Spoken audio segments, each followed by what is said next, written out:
go real quick. All right, so when we look at the hand, we're looking at the carpals, right? Carpals are basically your wrist bones. We've got 8 bones in here, and they all relate if we're looking at proximal to distal. Proximal means we're dealing with the bones of the radius and the ulna. Distal is meaning in reference to them being far away from these bones, so they are closer to the metacarpals. Okay, proximal were, again, they're next to your forearm bones. Distal, they are next to or touching your metacarpals. Make sense? Okay, so if we isolate the rows out, the mnemonic that we go, 8 bones, 2 rows, scared lovers try positions that they cannot handle. Okay, that relates to one of the 8 bones that we have here. So S is for scaphoid, L is for lunate, T is for trapezium, triquetrum, P is for pisiform,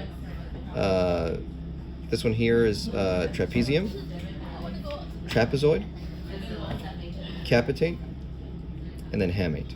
Okay, so again, we're looking at 4 rows, 1, 2, 3, 4 proximal, 1, 2, 3, 4 distal. Okay, if we isolate them out, you want to do it isolated out, this one?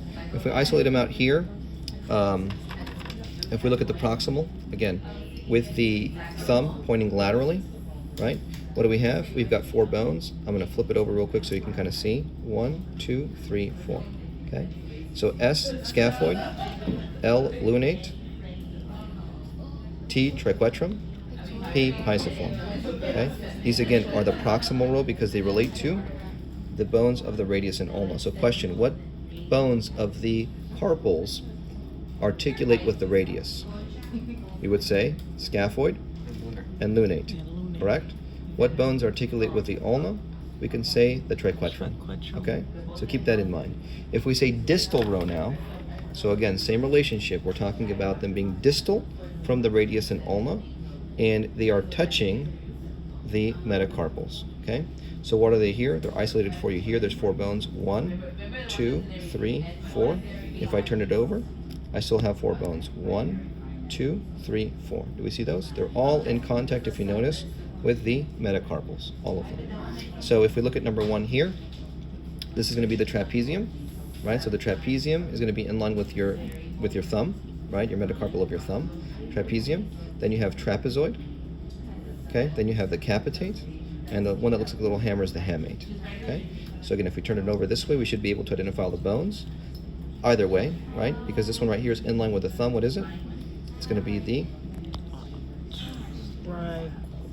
trapezium, trapezoid, alphabetical order, right? Okay, trapezoid, capitate, and hamate. Okay, so maybe the question would be like, which bone articulates with, your metacarpal number 1? That'd be the trapezium, correct? Trapezium. Very good. All right, that's basically it.